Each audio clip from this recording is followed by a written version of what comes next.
Many, many years ago, eons and eras ago, when I was in college, um, y'all not laughing. Something's wrong with that. That's a joke. I'm not that old. When I was in college, my first year, I went to UC Irvine, and any anteaters in here? I don't care either. That's okay. You just have to do that. I feel like pastors have to do that. Okay. I dormed at Hobbiton in Middle Earth, if you know what that is. It's right next to the basketball court. And I don't believe that all of you have dormed. But if you did, then you kind of know what goes down in dorms. You just know, meaning you know how much time is wasted in dorms. You just know that kind of culture. And you just know how much nonsense goes down in your downtime. And as Asian as we like to think we are, we don't spend every waking hour studying. You know, we like to say that, but we just don't. And if you're not studying, you're not in class, and you're not eating out at 2 a.m., you're just kind of hanging out with your dorm mates, finding creative ways to do life together, right? That's just a nice way of saying how to waste time. And so I'm hanging out with one of my dorm mates, and one day he goes, hey man, sit down. I want to show you a magic trick. And I was a little hesitant, right? I'm like, magic is for kids. You can't fool me. I'm too rational. I'm too much of a smart guy to do that. But I said, okay, show me what you got. And so he sits me down, and he's trying to be all like David Blaine-ish, all mysterious. Like, dude, I know you. Stop trying to do that. And he goes, okay, give me a $1 bill. And so I was like, he's going to do one of those things where watch it disappear, and then he runs off. And I'm like a broke college student. I was like, whatever, okay, I give him a $1 bill. And he puts it, on his palm, and he kind of looks at it. And then he like folds it. I'm like, okay, cool. And he goes, watch very closely. He puts it in his two hands, and he starts blowing on it. And then it starts to levitate. No joke. Demon possession is real. Let's pray. No, that's not what I'm saying at all. I don't know. In my rational mind, I look at him. I'm like, witchcraft. Like, what is this? How do you do that? And so my mind is blown, and I'm trying to play it off like I'm cool, but I'm just sitting there like, what in the world just happened? And he goes, legit, right? I was like, it's okay. And he does it like 2 more times in the same way. Like the $1 bill, the crumbled $1 bill, levitates. It levitated, people. Okay? And so he just laughs, and then he leaves. And I'm okay, whatever. And so I go to my dorm room. I get a $1 bill. I'm trying to do it on my own. Is it like the wind? Is it like the ecology in this room? Like, what's happening? I'm like mind blown. I'm like, what in the world just happened? And so I'm like, okay, time to play. I'm not going to play cool guy anymore. I go to him. I was like, hey man, you got to tell me how you did that. Okay? He does it again. I'm like looking at him. I'm like, how do you do that? Like, who are you? And what did you do with my friend? Like, how do you do that? And so he doesn't tell me. And so a couple days later, I'm like, dude, you have to tell me. That's crazy. And so he goes, okay, I'll tell you. And so, and cat out of the bag, apparently there's something called magic string. Did you guys know this? Idiot, right? It's magic string. It's string that's so thin that you can't see it in dim light. You have to hold it up to the light, and it's almost like a spider web-like string. And so he set up the whole thing, right, jerk?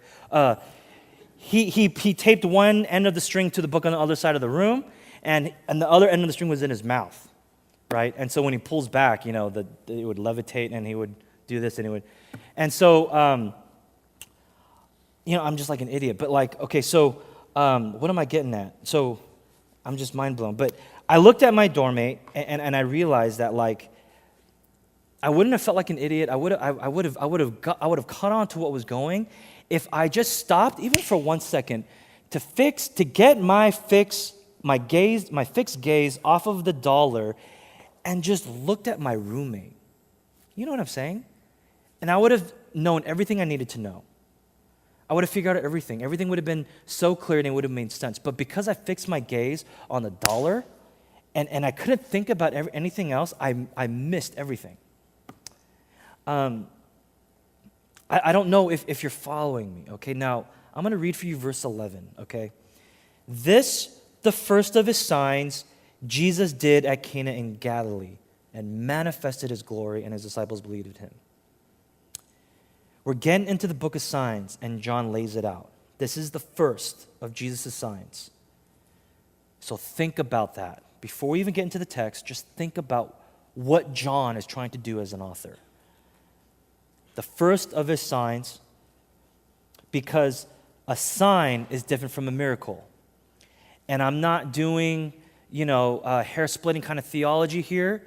There is a big difference between a sign and a miracle, because you get mind blown when you see a miracle. And like me, you go, what is this sorcery? And you kind of freak out and you miss the point.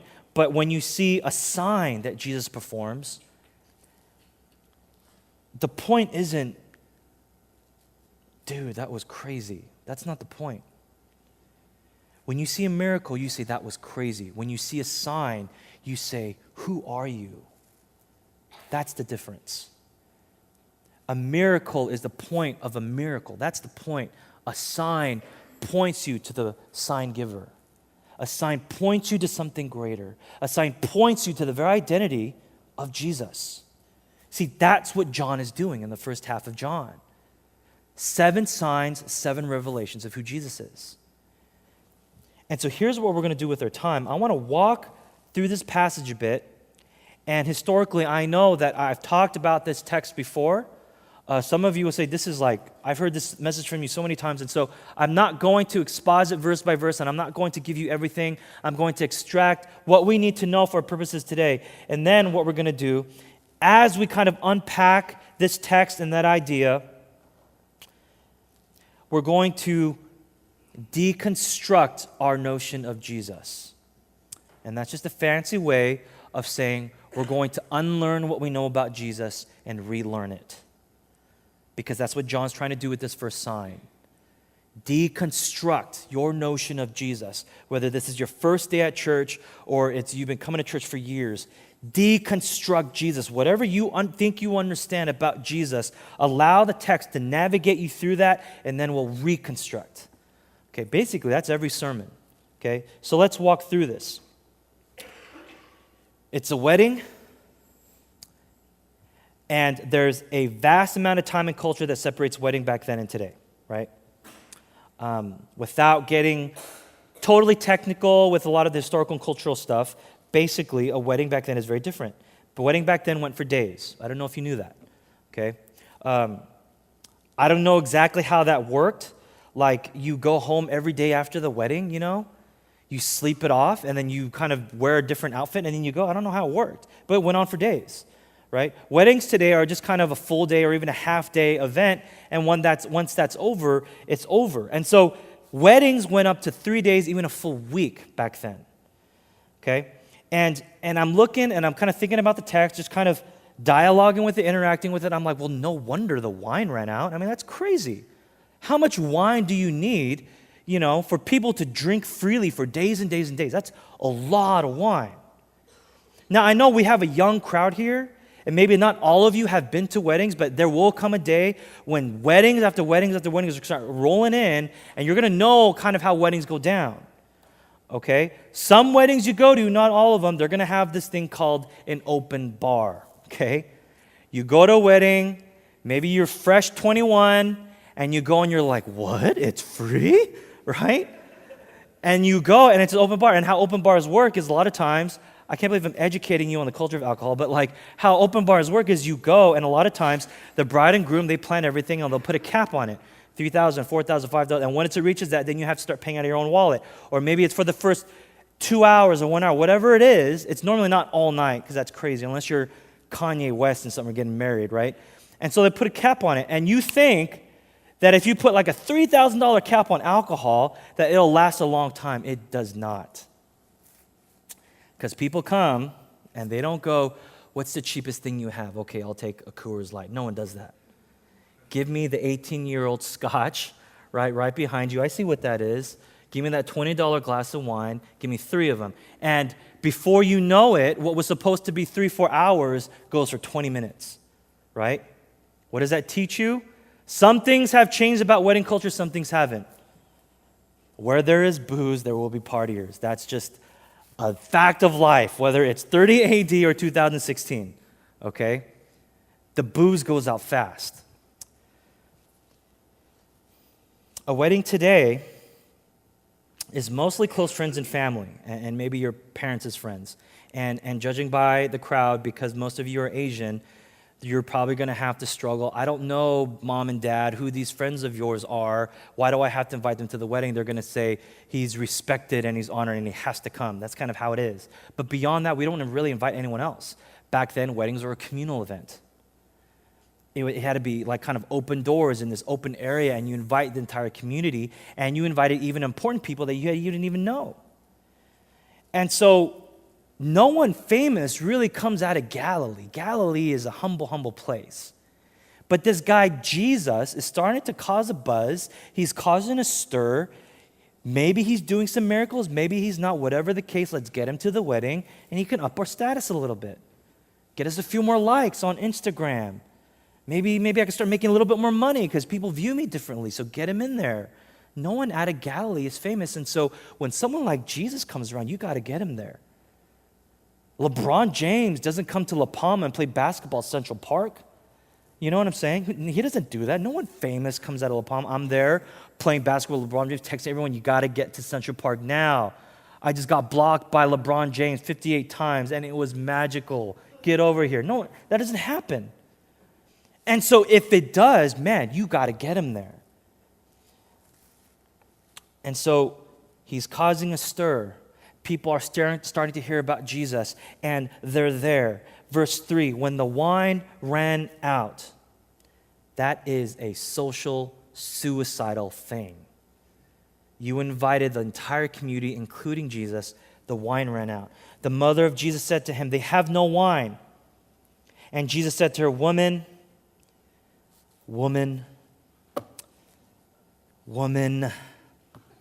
what does this have to do with me? My hour has not yet come.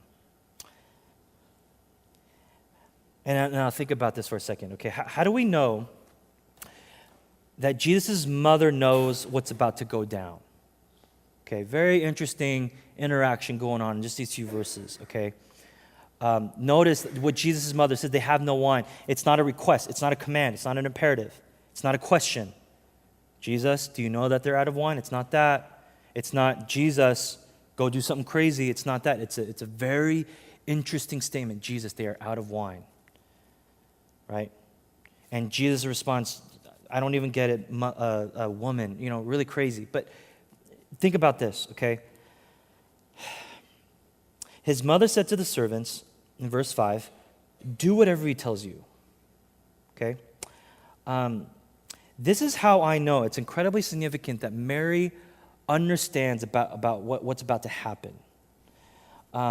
If this gospel wasn't about Jesus, but this gospel was actually, let's say, about me, verse 5 would have been very different. Okay, verse 5 says, his mother said to the servants, do whatever he tells you. If this was about me, it would have said, his mother gave him a beatdown and the scolding of his life. That's what it would have said, because I can never, ever respond to my mother, woman. Like I'm going to translate this in Korea, isharama. Like, who says that to their mother? You know what I'm saying? Like, that it just doesn't work that way. And then notice Mary, Jesus' mother, how does she respond? Not with the backhand, not with the scolding. Do whatever he tells you to do. That's mad respect, yo. That's crazy. And so she knows something. And we know in retrospect, because we've heard the story before, what's going to happen, because we've read this text before, we've heard about it before, and I would have loved to have been there. I'm seeing the servants, I see Mary, I see Jesus, and I'm kind of hiding out behind this plant with my phone out, Snapchatting everything. It's about to go down. Water to wine, y'all heard it first, world star, you know what I'm saying? And I'm just like, dude, this is crazy, water into wine. I worked really hard on that joke, and I don't get any the credit that I deserve. Okay, so now, Tim Keller brings up a really great point about this. He says that if you're single and you go to a wedding, what are you thinking about? Such a great question. Okay? If you're single and you go to a wedding, don't be all Christian and spiritual on me and tell me you're thinking about the message, because you're not. I'm a pastor and I barely listen to the message. Okay? You're thinking about yourself. You're thinking about who your future spouse is going to be. You're thinking about, if you're a girl, and even guys today, what you're going to wear, how long your dress is going to be. You're thinking about the flowers. You're thinking about everything else but the bride and groom, because that's what single people do.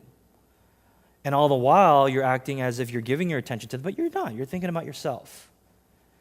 Could it be that Jesus is also doing the same thing? Maybe he's doing the same thing, but maybe it's not the kind of wedding that you and I are thinking about. Maybe the kind of wedding that Jesus is thinking about is his own wedding, but it's not bride and groom, flowers, and celebration. Jesus says, "Woman, what does this have to do with me?" Now listen, he says, "My hour has not yet come."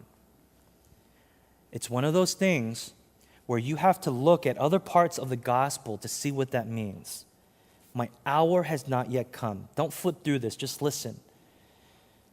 John 7:30, so they were seeking to arrest him, but no one laid a hand on him because his hour had not yet come. Verse 8:20, these words he spoke in the treasury as he taught in the temple, but no one arrested him because his hour had not yet come. 12:23, and Jesus answered them, the hour has come for the Son of Man to be glorified. 13:1, now before the feast of the Passover, when Jesus knew that his hour had come to depart out of this world to the Father.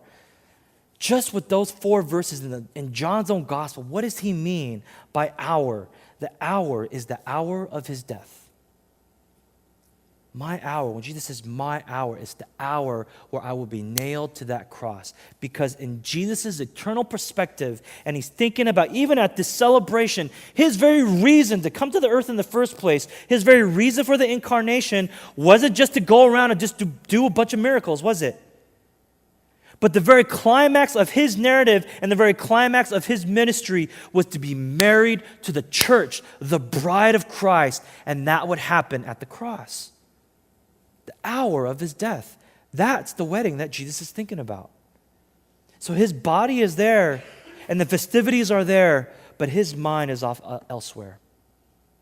They're out of wine. What does this have to do with me? It's not time yet. That changes the entire tone and direction of the text. It's no longer about fixing our gaze on the water into wine, but now we're starting to ask some real questions.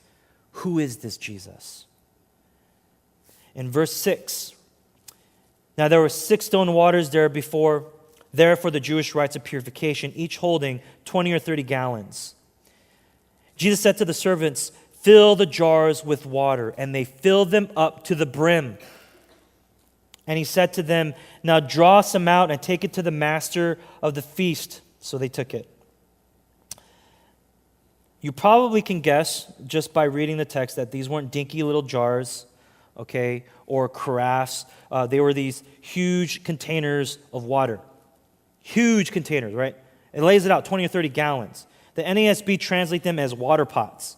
I don't like those words, but I feel like we just don't have the right English word to really capture what these are. Huge, huge water jars. Now, each jar or water pot hold more than 20 gallons of water, and there were 6 of them. Okay? Now, you can kind of maybe work that out, okay, but that's like 150 gallons.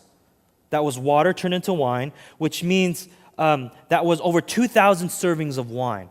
2,000 servings of wine. My guess is that this isn't a huge wedding. This isn't like a 1,000-person wedding, okay?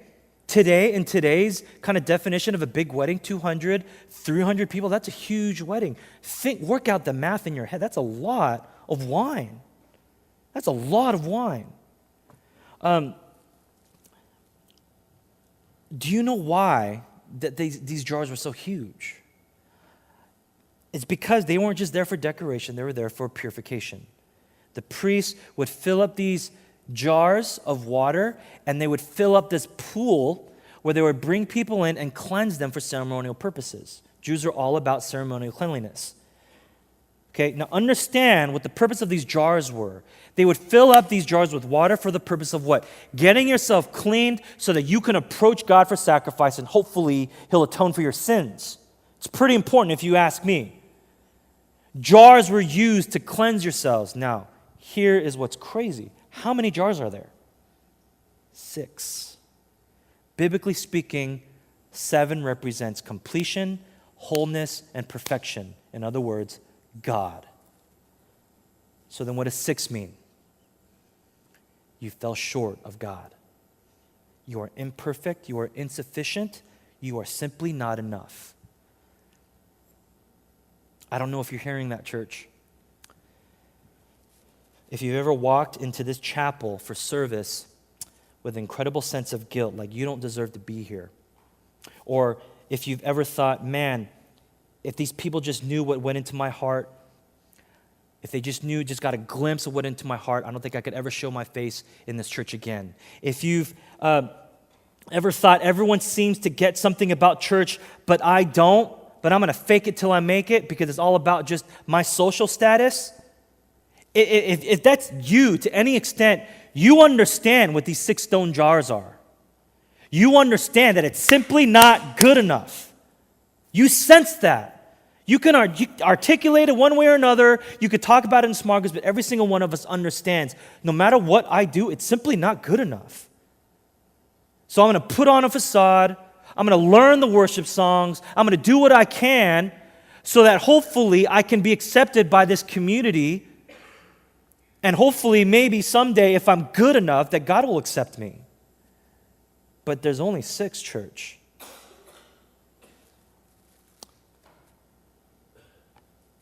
Here's my question for you, okay? After all of that kind of talk and just kind of sitting on the text, my question to you is this. Why is this the first of His signs? It doesn't necessarily mean that this is Jesus' first miracle, but John is using this narrative in particular and saying very clearly this is the first of His signs. He's not even making you guess. He's laying it out. It's the first of His signs. You ever hear the phrase, first impressions are everything? Right? First impressions are everything. John starts with the Logos in John 1. We talked about that a couple weeks ago. He'll talk about John the Baptist a little bit. And then your first impression, if you've never heard of the gospel, you've never heard of Jesus, you don't even know what the Bible is, you come across the Gospel of John, and then you see Jesus turning water into wine at the wedding. That is your first impression of Jesus. John's doing that on purpose. And so, as you sit on that for a second, you have to ask yourself, what is the first impression that we have of Jesus? Listen to me. It's not Jesus in an intense prayer session. It's not Jesus feeding the homeless. It's not Jesus shutting down the Pharisees. It's not Jesus walking on water and fighting off dragons. It's party Jesus. If I can be frank, it's Jesus and booze. He's partying it up. If this was a modern context, he's at a wedding. The preacher just did his thing at the ceremony. We're all at Cerritos Sheraton in this huge reception hall with the DJ spitting the 1 and 2s and the open bars going on. And they ran out of 18-year-old scotch or Coors Light. Jesus shows up and says, let's get the party going. That's what we're seeing here. How can we let that does that do anything for you, church? Man, that deconstructs everything I understand about Jesus. That makes me question everything I understand about church and faith and the Bible and morality. You see, you all know people who don't come to church, right? Whether they're atheists or whether they're Christian, you all know people who don't come to church. And I don't want to generalize and I don't want to categorize, but I think that one of the biggest reasons why people don't come to church is because they feel shame, they feel guilt, they feel judged by the community. Let me tell you something that happens every year in almost every church. Kids are raised in the church and they're indoctrinated with rules and morality. Okay, hear me out in completion before you start concluding what I'm saying, okay? Every year, kids are raised in the church and they're indoctrinated with rules and morality, and that's probably you too. Church has become a place where you learn how to be a good person, right? An outstanding Asian American Christian, how to treat the elderly, how to respect your parents, how to recite scripture, how to serve in the church without complaining or without a frown on your face, always looking to be joyful. And if you've mastered all that, maybe you'll even learn a classical instrument. Man, you've really mastered Asianness, haven't you? That's what church has become for a lot of us. And what happens then, and those aren't bad things inherently, but what happens once those acceptance letters start rolling in? What happens when you decide that you want to actually leave California or go to Northern California for school, and you no longer have parentals over you? Or what happens when you realize that there's a big difference, man, between being 17 and 18? You see, what tends to happen is, man, I've graduated from church. Church is either for kids or it's for really old people. I'm a grown, educated adult. I don't need religion anymore. I don't need you to tell me what to do with my life. I don't need you to indoctrinate with me morality. I get it. It's not bad. It's just not for me anymore. It's for the religious fanatics. It's for the closed-minded. It's for the bigots. It's for those Jesus freaks. I just don't need that in my life anymore. Why is this the first of Jesus' signs? If what I've just described as you, does that align with Party Jesus? Is there an inconsistency there? Why is this the first of Jesus' signs? Because John is saying, right from the get-go, knowing God is not law, it's freedom. Knowing God is not about indoctrinating yourself with 6 stone water jars and trying to do it yourself. It is about Jesus giving you freedom and joy and celebration and filling you to the brim. One of the realities of evangelism, sadly, is that it's not always joy-driven, right? When I say evangelism, I'm talking about you evangelizing or you being evangelized too. Coming to know Jesus is not always filled with a sense upon, like grace upon grace upon grace. It's not always about that. The reality is, God does cover you in grace more than you know. And so I don't want to deny God's sovereignty and grace, but the reality is, we don't always see that. When we accept Jesus, think about when you first accepted Jesus. In all honesty, yes, there was to a certain extent of grace, but if I can be honest, there's also a lot of fear in that. You're sipping on your latte at a coffee shop and you come to realization, or you're sitting there all snotty and teary-eyed because the preacher is preaching fiery messages about heaven and hell, and you realize that hell is real, and now you're stricken with fear and you're like, hell is real, I'm on my way to hell, Jesus saved my life. I don't want to go to hell, so I'm putting on Jesus. You see, that's a fear-based salvation. And I don't want to say that's not real salvation. I'm just saying that's how a lot of us are. Maybe we're still stuck in that. That my salvation, my Christian life is all about just escaping hell. In other words, 6 stone water jars. Working and working and working, but you really can't get to 7, can you? What do you see in Party Jesus here? Do you see fear or do you see joy? Listen to me. Jesus gives them wine, and it's not just any wine, but it's the best wine. Jesus gives them wine, and it's not just a taste of wine, but he fills them to the brim. Jesus gives them wine not because they deserve it, but because he gave it freely. So when Jesus gives us this wine, what are we tasting? What are we receiving? It's salvation, it's joy, it's celebration. But now, think about on Jesus' end.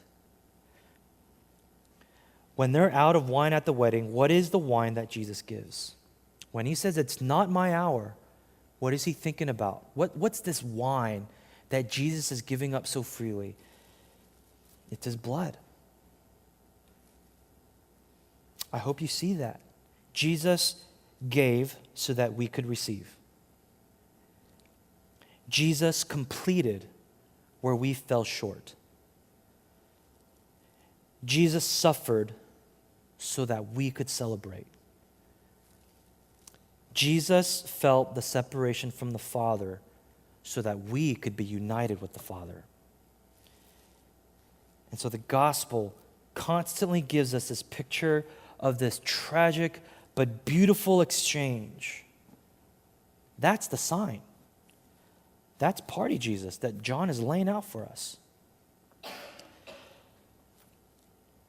And so if we now deconstruct this party Jesus, then what we need to do to move forward is now we need to reconstruct this. How do we put back together and take something away for us to think about or apply? Let me ask you some honest questions. And this is between you and God, so you don't need to lie to me or to other people around you. Does enjoying God make any sense to you? That language. Is God a source of stress or is he a source of rest? Is serving enjoyable or is it work? And to be honest, you can't really answer these questions without really evaluating your heart. You know, what's going on in my heart and what am I missing? My idea, as we deconstructed Jesus, it's law and it's fear, and I don't like doing it. But then I see this party Jesus filling me with wine to the brim. What am I missing here? And what you're going to find is that there's this huge jar of the greatest tasting wine available for you. But what you are doing is you are fighting and you are struggling to fill your cup with this nasty expired wine that you're trying to do yourself. Does wine expire? I don't know. That's not the point. But you're trying to fill yourself with this nasty wine. And Jesus is saying, look at this wine that like you can keep drinking. I'm not promoting drunkenness, but you can keep drinking to the brim. And it fills you and it fills you and it fills you. And you're stuck with that broken little nasty cup drinking Welch's grape juice, which is pretty good actually, right? But that's, okay, confession time. A really bad habit that I've established is, I'm a great preacher. No, a bad habit that I've established is I like to watch cooking and food shows late at night. It's one of the worst things you could do.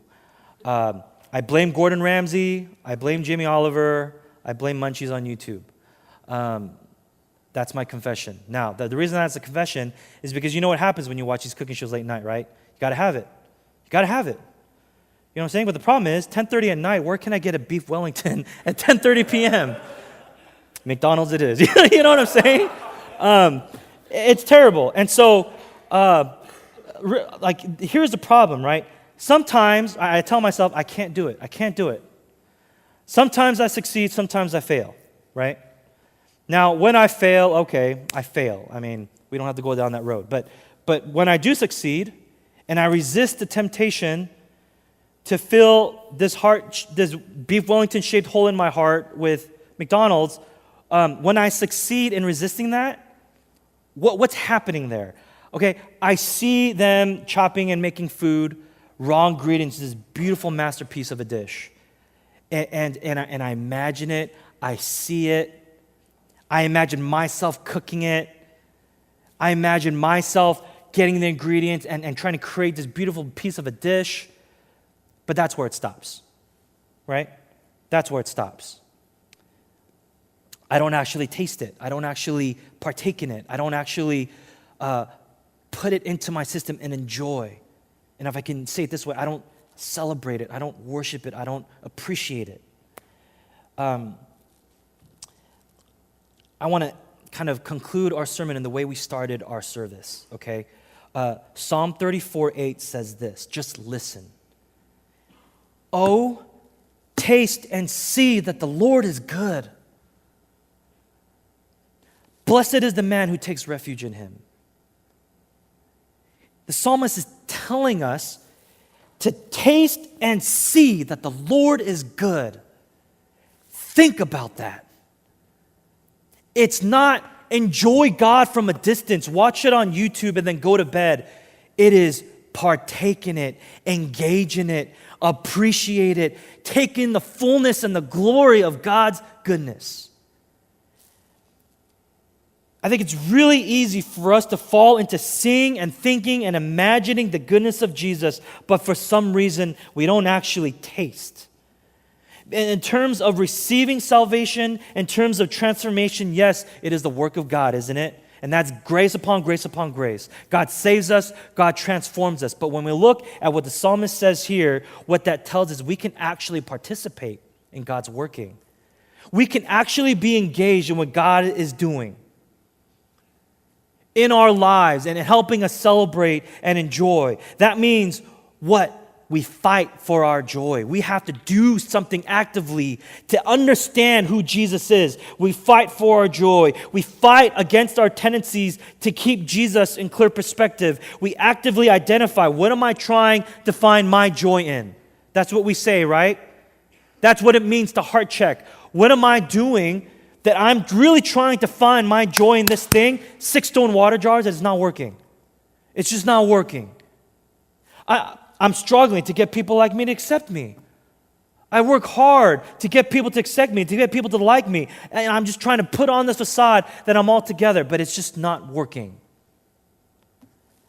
I'm struggling to make this video game become my rest and my refuge. All the craziness in the world, school and stress and church, but I can come home to my game and find peace and refuge and comfort.